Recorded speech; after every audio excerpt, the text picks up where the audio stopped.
What is the dream outcome? So the dream outcome, which is where I always like to start, is you send one job application, you get one reply that says, I love you, Guy. You get an interview and you get a job. The reality is you'll send more than one application. You'll get zero to not a lot of replies. You might get an interview and you probably don't have a job if you're listening to me right now, right? Or you want to upgrade or get a better job. So this is a promise that I'm going to make to you. This is the exact system I've used hundreds of times to get people from zero to interview in 30 days. So this is what I used to do when I did premium one-to-one coaching, which I don't do anymore. It's taken 10 years to refine. So I have refined this and practiced this over and over again on hundreds, if not thousands of different people, right? If you do one of the things that I show you, one of the 11 things, you'll see a difference. If you do half of them, you will succeed. And if you execute all of them, you will succeed quickly, right? Because there is a basic supposition, which is lots of people are hungry to win, but not many people are willing to do what winning requires. That's the difference. So if I can really imprint something to you that's really important from the beginning, is just do what I share with you and do it in a systematic order, and you will be successful. So this is how we go from application to interview, which is what Application Success Secrets was all about. When I made the course and released it for free, it was to help people get their first, next, or last interview, which was basically to get their CV done properly, do an application plan, be able to find relevant job adverts, apply to those adverts, maybe do a cover letter, maybe do an online test, because you might not be a graduate, you may be a professional, in which case you're probably not going to be doing an online test, and then get an interview. And then, you know, what was the kind of premise behind this is that you will go through our stuff and think, wow, that was super useful, and then buy stuff from us, right? So it's not just about me being a super generous and nice guy. So for those of you who don't know me, not that you should know me, you know, who am I to tell you anything? So we just sort of rebranded and we call ourselves the best kept secret of incredibly ambitious UK graduates and professionals taking the top jobs. If you're a university student, your career service probably subscribes to our emails, which is why a lot of our training now is pay gated, because we generally have careers advisors come to our training and then use our stuff, which is fine, but you got to pay. We've had over 100 5-star reviews on Google and Trustpilot. 7,500 people have taken our courses. We've had over 2 million views on YouTube, like and subscribe. And I personally have spent 10 years helping people get hired at the world's best companies. Also, you may notice I have an emoji meme, GIF addiction, send help. I'm only joking, don't send help. I'm completely fine with who I am as a human being. What is the summary of all of this? I spent 10 years helping people get jobs and also observing what doesn't work. So this is not theory. This is not me saying about what helped me get a job or what helped my friend get a job. This is me doing the same thing hundreds of times over and over. Yeah, cool. Let's let someone else in. So this is just one result I want to share that I feel kind of typifies our standard. So I've been helping a young man this week, Wasim. He got a job. He used our help to get a job with Accenture. He then used our help to get a job at Unilever. And because Accenture have delayed his starting date, he is now using us to get his dream job at another FTSE 100 company. That's how we play. Those are the results that we get. So let's get into it. So these are first things that most people will do wrong, because it's really useful not to think about how to do stuff better, but just how to not do stuff badly. They'll write as much as they can on their CV. They send the same CV to everyone. They think a real person will look at their CV, which is not the case until the final round for most people. They apply to random jobs. They tend to apply to jobs whenever they have time or whenever they remember to do it. They'll send the same cover letter to everyone because it takes so long. They apply to as many jobs as possible, anywhere, doing anything. They'll apply to any vacancy that they can find, irrespective of how old or how new it is. They assume they're smart enough to pass online tests, spend hours finding free online tests, take failure personally, keep doing the same thing when they fail, or blame external variables which are outside of their control. I.e., it's the market, the system, the people, the country, the industry. So these are the 11 secrets to winning the hiring game, and I'm going to go through each of these in detail. So we want to write what is relevant in your CV, not as much as you can. We want to tailor your CV each time slightly to key skills to each job. Why? Because you have to realize your CV gets passed by robots. It doesn't get looked at by a human being in most cases, unless you're applying for an SME, a small and medium-sized enterprise, in which case, if you are applying for a job board, it will get passed by an ATS. We want to plan what jobs we're going to apply to take the randomness out of things. We want to have a plan for when you will apply and who you will apply to. What I mean by that is we have an assigned period of time. We can create quality habits. So we just remove that randomness of when we're going to do stuff and what we're going to do. We'll introduce a simple and quick framework to write a custom cover letter each time, because if an employer asks you for a cover letter, they will look at the cover letter. It's part of what is going to get passed by the robots, which I'll explain. Better to apply to a few jobs each week based on what you want and what there is. We want to make sure that we're getting the latest vacancies sent to your inbox and applying to a predefined list of companies and roles.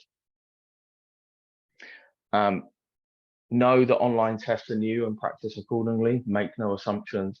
I've had the pleasure of working with a lot of really talented and bright young people and just watch them fail. And it's really disheartening because it's just a new skill that needs to be acquired. Better to buy a pack of online tests and spend your time practicing real tests rather than spend hours trying to find free online tests. The last three are really psychological, but psychology is how you win the game, right? It really is a mental game. So the hiring game is just a numbers game. That's all it is. We have to understand why we fail and adjust our approach. And for when we get to the sort of, these last three are all going to be sort of compiled into one lesson, and it will be a really good opportunity for me to answer questions directly about maybe why things aren't working out for you in particular, and try to understand maybe the reasons why you're failing and how we can adjust your approach. And lastly, we want to adapt what you can control and ignore what you cannot. Wasting time on things that you cannot control is just, it's no good for you, for your self-esteem, or for your sense of self-worth. Secret number one, write what is relevant in your CV. So the relevant handout here is called our CV instructions and templates. So this is about name, city and postcode, phone number, email, education, work experience, extracurriculars, skills and interests. Now let's break out of this. So what do I mean? So first of all, this is the handout. So everything is taught in here. I also did a short video course, which is called How to Double Your CV Response Rate. So principles of a CV, no longer than 2 pages, no headers and footers. But really, just to kind of best exemplify this, here's an example of a bad CV, right? This is a CV that was just sent to me. So I get sent 30 to 50 CVs a week. So I get to see a lot of CVs. Obviously, I've removed their personal information. First of all, mobile number, I know that that's an Indian prefix. So that's not going to get passed through ATS. We don't need your LinkedIn. We're not going to talk to you on Skype. Profile summaries are quite interesting. I would say most of the time you don't need them because all that stuff should be contained within the CV itself. Stuff like this is not great. So what happened is, and I'll explain this in secret number 3, most people will design their CV to be looked at by a person, but actually it's just being passed by an algorithm, just being passed using optical character recognition. The other things about the CV is it's super long. So this is 5 pages. This is not unusual for me to find. You'd think it's really simplistic, just have a 2-page CV, but it's not. I mean, I would say Out of the 30 or 50 CVs I get each week, 90% of them are not great. They're really not very good. And these are not, you know, whoever this person is who sent it is not is a smart person. They're not stupid. They've just never really been shown, maybe. So this is kind of what I mean by a good CV. You the CVs that I've used this template since 2014. So it's just a name. If you're somebody who has a hard to pronounce name, particularly Brits are awful at second languages, right? Just give yourself a nickname. Anything that can differentiate you or introduces what I call friction just needs to be overcome quickly. Mobile, city and postcode. This is really important for geolocation. So if you're not putting where you're based, then you're not going to get a job, because they're going to be looking for people within a particular radius of a postcode generally when they're looking for people, right? And email, that's it. Should you include LinkedIn? No, because they won't look at it. It's very unlikely they're going to look at your LinkedIn. Sorry to kind of burst your bubble there. Then we've got education, employment history. The really important thing with employment history is basically just quantifying things that you've done. So if you've sold things, how much have you sold? If you've done customer service, how many customers have you served? If you've written reports, how long were they? How many reports have you written? Action verbs as well. But actually, so Chintan asks, how can you adopt your CV, which we're going to talk about in secret number 2. This is a really important element. So I include key skills, because we're not going to change a lot of our CV each time. This is really basic, really simple, and really to the point. I think this is a 1-page CV. This is a standard graduate CV. If you're a professional, you would have more professional working experience. This one will probably be much longer, so it might not be 2 bullet points, it might be 5 bullet points, it might be 10. If you're a professional watching this and you've had 10 years of working experience, then of course this is going to be the majority of what you're talking about. The only time where this would change is if you had some type of professional skills for a technically related job.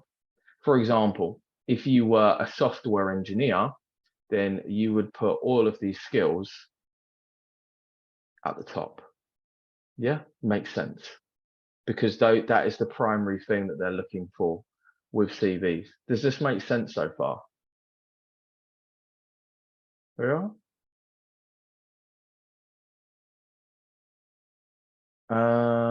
Okay, cool. Megan, I'll get to your question. When we get to the question, Badger, yay. So that's really simple, easy to understand about CVs, right? Now, if you think that this is obvious, like I said, 90% of people don't do that, right? The next thing up is tailor your CV slightly for key skills to each job. So every experience is relevant. Write out the key skills you learn and adjust them to the job description. Does anybody have a job description to hand for a job that they're applying to? If you do, just send me the link, please. If not, I'll find one. So how do you tailor your CV? It's really simple. So you see here that we've written out our key skills. So all we do is we just amend these key skills for the job that we are applying to. And this will be relevant for secret number 3, right? So say, for example, we were going to apply for a graduate finance analyst at Cox Automotive, right? So you'll see here, if we go through this job description, objectives for the role, skills, knowledge, and experience. So they want good financial acumen. Cool, we'll put that in as a key skill. Highly numerate, that's a key skill. Advanced Excel, that's a key skill. Strong written communication skills, that's a key skill. Does this make sense? Right? Most people won't do this. Once you figure out how to do it, it's really very simple. A lot of these are repetitive, like interpersonal skills, ability to work to a strict deadline. But a lot of people will just send CVs, the same CV over and over and over again, completely ignoring this part of the job description. A question sometimes that I get asked is say, well, what if the job description is really short, really vague? Just look up this job and find a job description that is helpful, that can match for the keywords. Yeah. So that's exactly how you would change it and adjust it for each different job description. Because essentially that's all employers are looking for. They want a CV that matches the skills and experiences that are required. That's how you get people to say yes to you, to say yes to your CV. The last thing when it comes to CVs is your CV gets passed by robots and not humans. Has anybody heard of ATS or an application tracking system? So an application tracking system is basically um, pretty much all I would say 97% of companies use an ATS. There's no person sitting there looking at your CV, right? All the ATS is trying to do is looking for a percentage keyword match. Once you understand this, it should completely change the way that you apply for jobs, right? They don't, a robot does not care what your CV looks like, does not care that it's pretty, does not care that it has a photo, it has a pretty header and footer, that you have arranged your skills using funny diagrams. All it is sophisticated, is optical character recognition and an algorithm. That's it, right? So how can you adjust to this? So you can use software or just do it by eye. So there's a couple of different things that you could use. Whoops. You can use JobScan. JobScan is probably my favorite. So let me just show you this. I'll put it into action. So let's take Sammy's CV.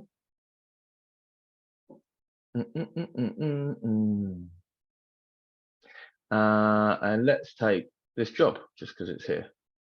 Whatever.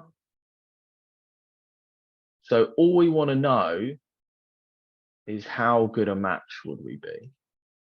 Right. So pop it in here, scan it.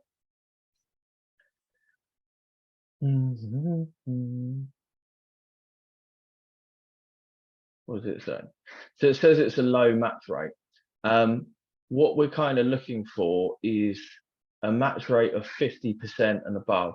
I'm not sure. Now, this is really very helpful when you go through and understand how an ATS works. So it says contact phone number, didn't have a phone number, didn't match a job title. That's okay. You might not match it. Education matches. What is really useful, this is what I don't like, and I'm going to show you a free piece of software that you can use. You have to upgrade this. It's quite expensive. I personally feel like it's worth it, and I have used it on occasion. I don't use it anymore at the minute because I don't do one-to-ones, but they have something which is called Power Edit, where basically you can just automatically boost your CV really quickly and really easily. Another one that I really like is called Resume Worded. So this is completely free. Let me show this to you. So I'm going to upload the same CV, upload a job description. Whoops. Start targeting. Oh, this was an old job description for Aldi that I just used before. Next, upload your resume.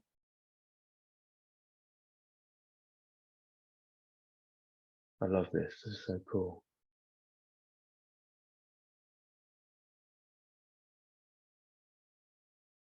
Awesome. So relevancy score needs improvement, missing keywords. This is so useful. So you can see it says like mentions cost, technology, accounting, prepayment, budget, pack. So for the sake of argument, right, just to show you what a difference this makes, I'm just going to copy and paste this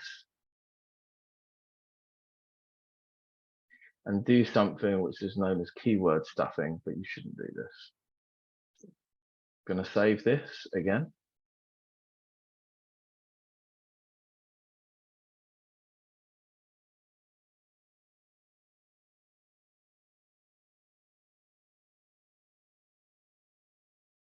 And then rescan it.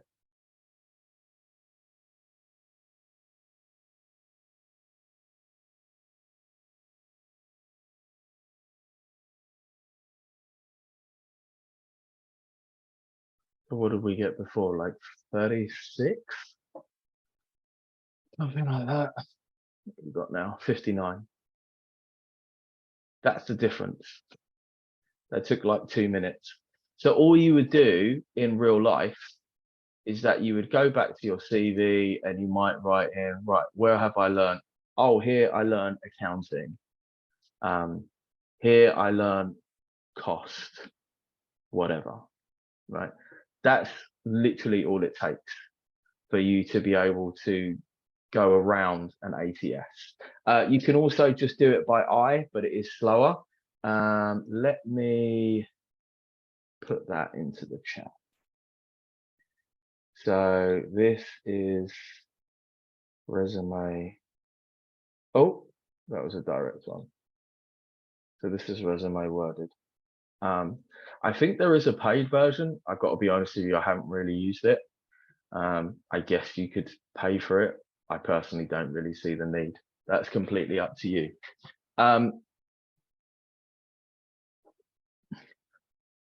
So you can do it by eye. So just doing it by eye is literally just going through the job description and just bullet point by bullet point and just going, good financial acumen, cool, I'll add that.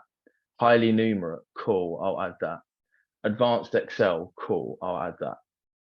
You can just do it by eye. Using a piece of software, it's just faster, right? So you just minimize the time. A lot of you will probably be studying or working full time. You might have a family, a partner, God forbid, a social life. So when you do have the time to sort of amend a CV, you just want a piece of software that's just going to make your life as simple as possible. So that's something that you can use here.